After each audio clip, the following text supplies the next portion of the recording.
the duopoly the market. No? It was also observed that the initial cost for a national broadband plan appeared excessive at 200 billion because the recommendation did not consider the contribution that could be made by existing broadband providers such as the National Grid Corporation, NGCP, the National Transmission Corporation, fiber optic lines, and the Philippine National Railway Communication Project. Now, it would appear also that the PASEC, under the scheme being pushed by the former Secretary of the ICT, the NBP terrestrial backbone would still have left the duopoly with the right to connect the end users to the backbone. No? And this after government would have spent already 77 billion pesos. No? So the good news is the consumers can look forward now to better telecommunications, not just in terms of cellular technology, but also in terms of internet speed as well as access. This is the latest instance of the President proving that he has the political will to do what is necessary to benefit the Filipino people. I repeat, the announcement is that the duopoly, the telecoms duopoly, is about to end with the entry of the Facebook subsidiary as well as the offer by the President to the People's Republic of China to operate the third telecoms carrier. The Philippine President is so serious about this that he has instructed that all applications be filed and acted upon directly by the Office of the Executive Secretary.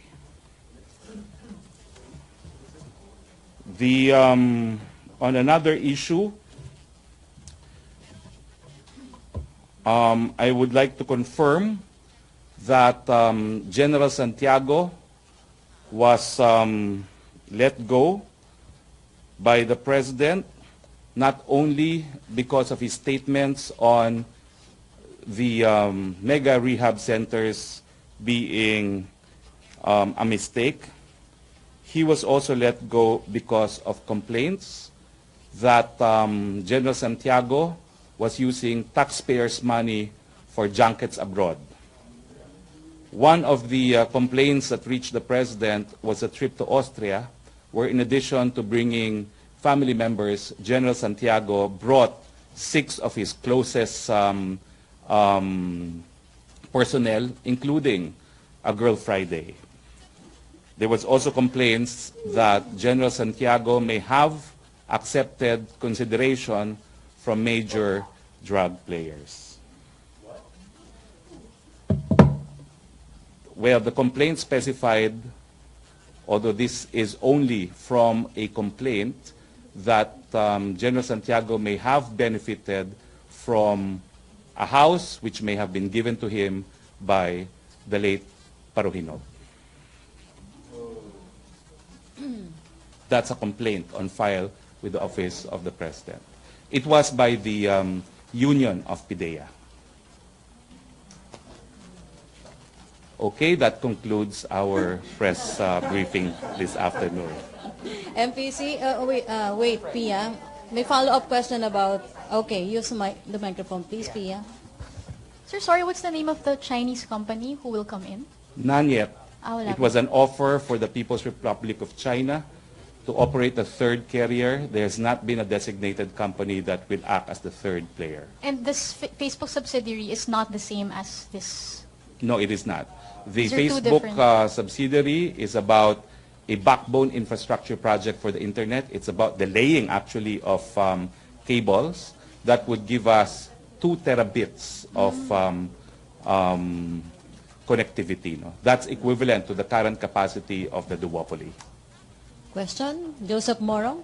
Let's go to General Santiago. So he's the only one that who was fired because of junkets. There are no others.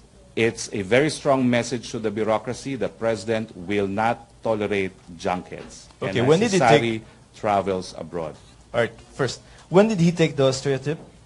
The what? The Austria trip.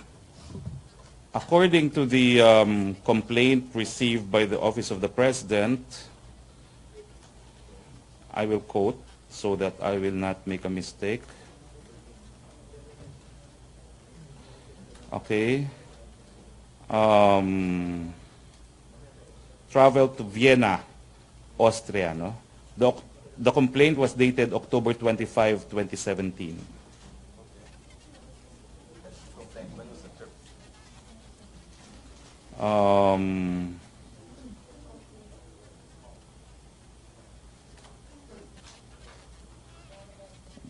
There was no mention of the date. Oh, yeah. And then there was also mention of a trip to the United States, indicating last month, meaning 1 month before October, a trip to the United States where he, quote, allegedly bringing with him his mistress and selective favorite DDB employees. All right, sir. And then the other one, the house given by Paruhinog, when was this given, if the complaint so states? Again, I'm just quoting from the complaint. We believe our chairman, General Santiago, is a liability to administration, previously as aired on TV5 Action Tanghali News by Mr. Gary De Leon last August 2017, reportedly said that he was a recipient of Big Uzami's mansion given by the Paruhinog family during his stint as director of PIDEA. Now take note that I'm only quoting from the complaint. Okay? So this is the complaint filed against General Santiago, and it is our position that although the stated reason for the fact that he has ceased to be director of the agency is because of his complaints about the mega rehab being a waste of money, that there were also complaints, one complaint against him filed by the union of PIDEA, which of course had to be looked into. Sir, the Austria trip, you said that he included the family members plus 6 closest friends and a girl Friday. You mean what? By girl Friday, what do you mean by Miss that? Edith Julie B. Mendoza, his girl Friday, and coffee server. Edith Judy Mendoza. Yes. Okay. His girl Friday and coffee server. Coffee server? Coffee server. Okay. Now, questions? Joseph. Sir, ito yung sinasabi ni Presidente na even a whiff is enough for him to decide to fire you, right? Yes, that shows his resolve against graft and corruption. As far as he's concerned, you don't even have to be proven. If you're tainted in any way by corruption, he will not hesitate to fire individuals. He has done so many times in the past, and General Santiago is only the latest of them. Okay, thanks. Ina Andolong. Sir, balik po muna dun sa DICT. We know that the former secretary is no longer around, in office. But will actions be taken against him considering yung binabanggit nyo na he delayed yung pag-break supposedly yung duopoly, or meron po bang any liability on his part na baka habulin pa po sa kanya? We leave that to the Ombudsman and to the Anti-Graft Commission, which was created by the President. It's without prejudice. Mm-hmm. And also, you mentioned that the OAS will basically be processing or helping out yung Chinese company who may come in. Did the President give any deadline as to when or how soon he wants his third player to... He mentioned upon submission of documents, it will take 45 days to decide whether or not it's a go or no go. Okay. That's how serious the President is in allowing a third-party carrier to come in. Sir, and dun sa kay Joseph, yung sa complaint naman po filed against Mr. Santiago, was this investigated or verified? Or again, what, if ever, what due process was he given based dahil dun sa complaint? Let's just say that the complaint was overtaken by events because the President himself said that he decided to fire General Santiago because of his statement that the mega drug facility is a mistake. He in fact said that General Santiago should have taken this up privately with him. He would have listened, but it was wrong for General Santiago to make this public. Thank you, sir. Okay, on General Santiago, question, MPC? Deo de Leo de Guzman. Sir, sinabi po nyo, morning po sir, nasibak si General Santiago, meron po bang susunod na kaso dahil meron siyang may reklamo, meron po bang isusunod na kaso against General Santiago? Kasi po, during the previous year, dun sa nasibak po si DILG Secretary Mike Sueno, wala naman pong kaso na sumunod. And all others na government officials na sinibak ng presidente dahil daw po a whiff of corruption, pero wala naman pong kasong naisampa laban sa mga ito. Pero kung meron naman po, pwede nyo po bang maibahagi sa amin yan? Again, this is without prejudice to further criminal investigation. But as you see, the Office of the President only has jurisdiction over the administrative aspect of the case. The criminal aspect will have to be taken up by the Ombudsman, given that all these officials are within the jurisdiction of the Sandigan Bayan.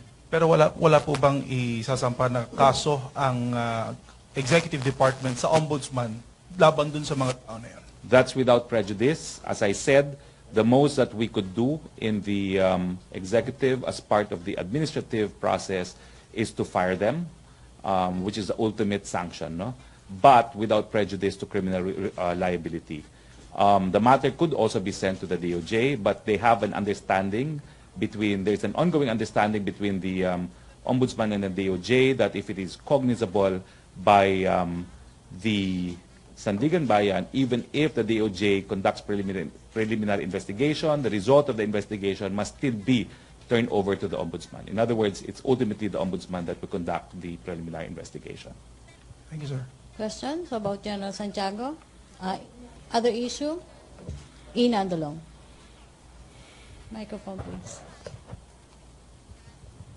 Sir, you've been stressing that a whiff of corruption hindi niya po ito-tolerate ng Pangulo. But how then would you explain, I believe a few weeks ago, it was reported that two former customs officials linked to the 6.4 billion peso illegal drug shipment from China was basically moved at ngayon ay working sa DOTR na po. How then would you explain that? What I do know is that the DOJ has already concluded its preliminary investigation on this 6 billion drug haul. So they will be filing information in court, and I have no information if the two individuals you're referring to will also be charged. No, thank you, sir. Okay. A question? John Rosales. Good morning, folks.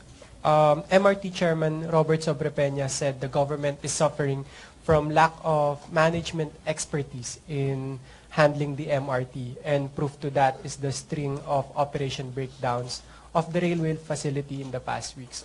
I would like to ask the side of Malacanang, is the administration open to returning the management of the MRT to the private sector? Well, unang-una po, hindi tayo naguhugas ng kamay.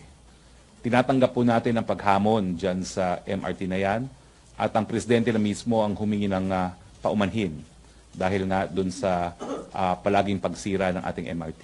Gayunpaman, alam po natin na nagsimula ang problema sa dati pang administrasyon. Gumagawa po ng hakbang ang ating presidente para maibsan ang pagdurusa ng ating mga mananakay dyan. Sinimulan na po yan sa pagsibak dun sa Busan bilang kontraktor ng MRT. At sigurado po ako na ang DOTR ay araw na lang po sigurong binibilang at magsasampa rin sila ng mga kasong kriminal laban doon sa mga tao sa nakalipas na administrasyon na talaga naman pong sila ang dahilan sa paghihirap ng ating mga mananakay ngayon. Gayunpaman, with the President assuming that he will be responsible for the MRT, let us give the President the opportunity to rectify the many problems that his administration inherited from the past dispensation. But we accept the challenge, we are moving forward, and we promise better MRT to our riding public.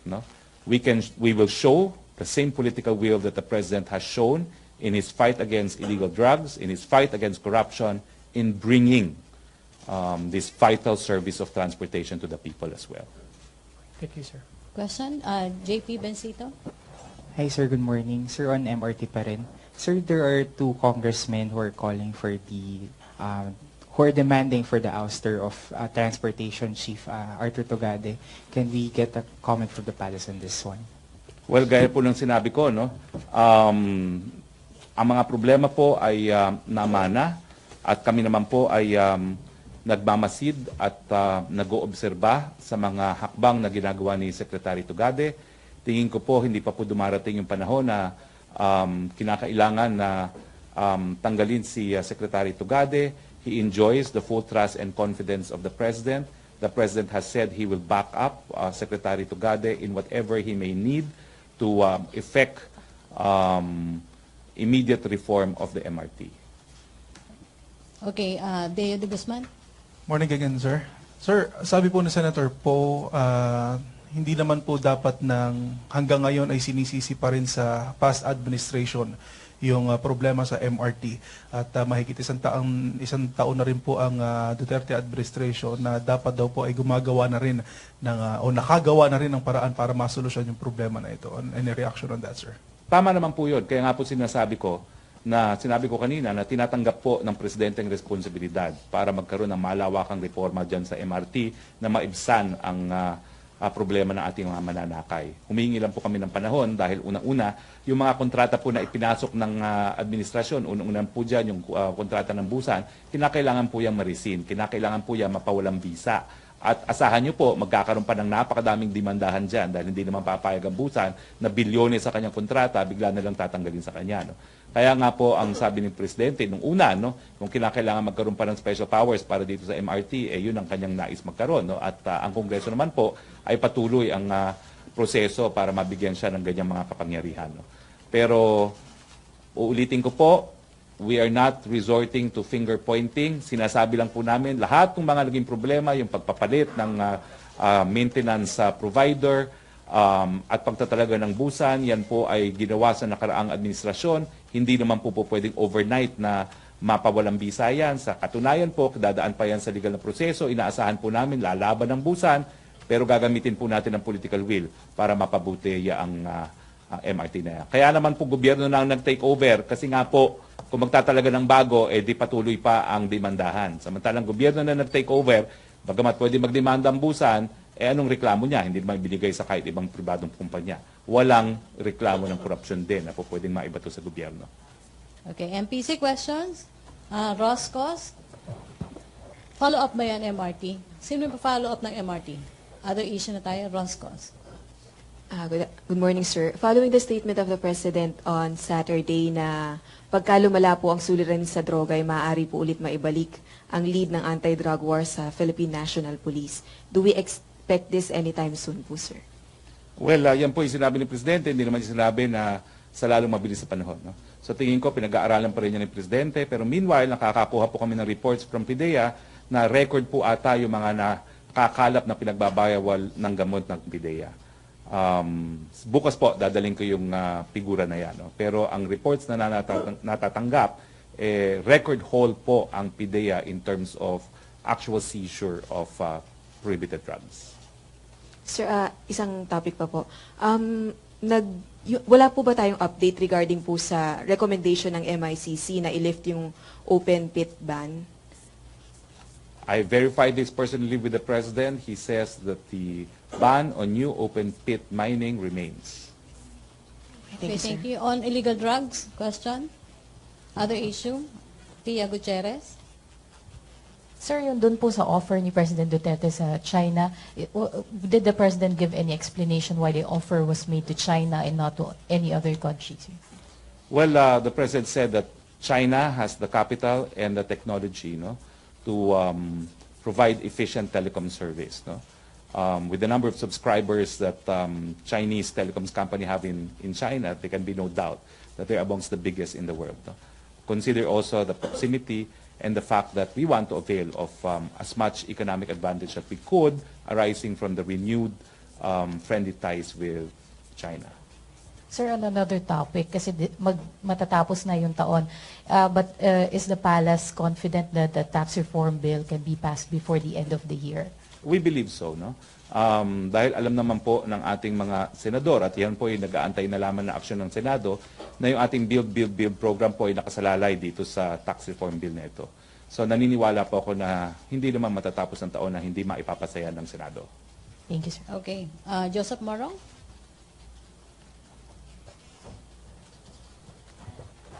Sir, just very short on the U.S. assistance. Yung 2 million, in what form po ito?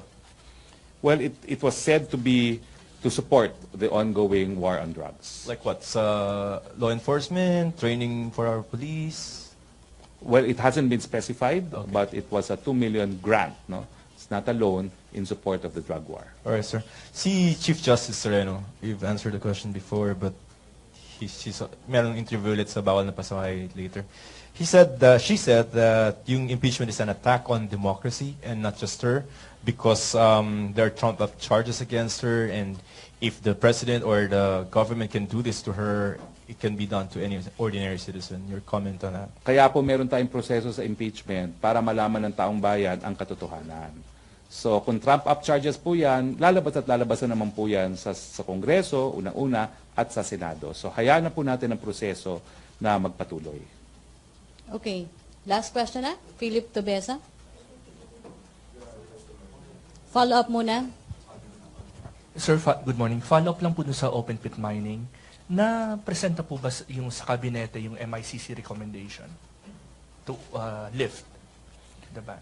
Well, unfortunately po, I had Christian Amanpour on my first cabinet meeting. I had to leave. I was not able to finish the cabinet meeting. But I assure you that this is one of the instances when I personally asked the President, if there's been a change in policy. And he says that there's still no new policy on this. There's still a ban on new open pit mining. So he's rejecting the MICC recommendation? That's the response I got. I'm not sure about whether or not the MCC recommendation has reached the President. I will verify. Okay, thank you, sir. Okay. Follow-up, open other issue. Maricel Halili, TV5. Hi, sir. Good morning. Sir, just a clarification on the President's statement last Saturday saying na balak i-declare ang NPA as one of the terrorist groups in the country. How will it affect, sir, yung peace talks between the government? I understand na suspended na. But I recall the President also said that he supports the effort of Mayor Inday Sara to talk with the NPA. So how do you reconcile that, sir? Well, to begin with, yung plano pong deklarasyon na terorista ang NPA, hindi po yung bago. Ang Estados Unidos po, nung naisabatas ang Patriot Act, isa sa pinakaunang na classify as terrorist groups ay yung NPA. Ang European Union Council po, ay na-classify na rin ng NPA bilang isang terrorist group. Kung magdedeklara ng ganyan po ang presidente, ibig sabihin, sumasang-ayon ng presidente na talagang terorista mga NPA, matapos kasi yung lahat ng kanyang mga ginawang hakbang upang magkaroon ng kapayapaan sa pamamagitan ng usaping kapayapaan nga sa NPA, na sa tingin niya dapat nang panandali ang itigil dahil habang nakikipag-usap ng kapayapaan ng gobyerno, wala naman tigil ang NPA sa pag-aatake sa ating mga kasundaluhan. So hanggang hindi niya nakikita ang sinseridad sa parte ng CPP-NPA na talagang nais nila ng pangmatagalan na kapayapaan, tuloy po ang laban sa NPA at itong deklarasyon ni Presidente na ika-classify niya ang terrorist groups na ang NPA bilang isang terrorist group is an indication po that for now, peace negotiations are suspended. Pero, sir, how do you reconcile that? Because like what I mentioned earlier po, sabi rin ni Presidente kasi na sinusuportahan niya yung efforts ni Mayor Inday Sara for a peace talks locally with the NPA. Does it mean that binabawi na rin yung position na yun, sir? Hindi naman po. Hayaan natin na magtuloy yung pag-uusap nila Mayor Sara. At kung magtagumpay naman yan, baka po pwede maging modelo yan na ang usaping kapayapaan ay magiging lokal. Sir, just one last po. Patanong lang po ni Prince Goles.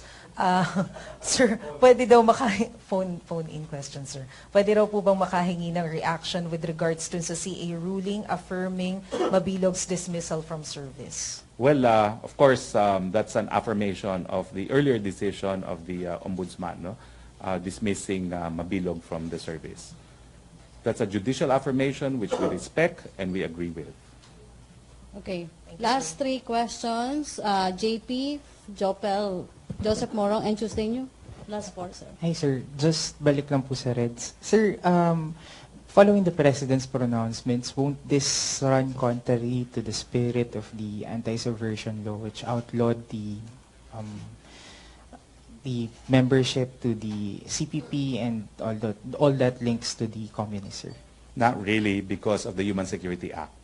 The Human Security Act imposes criminal responsibility on those that would perpetrate acts of terrorism. No?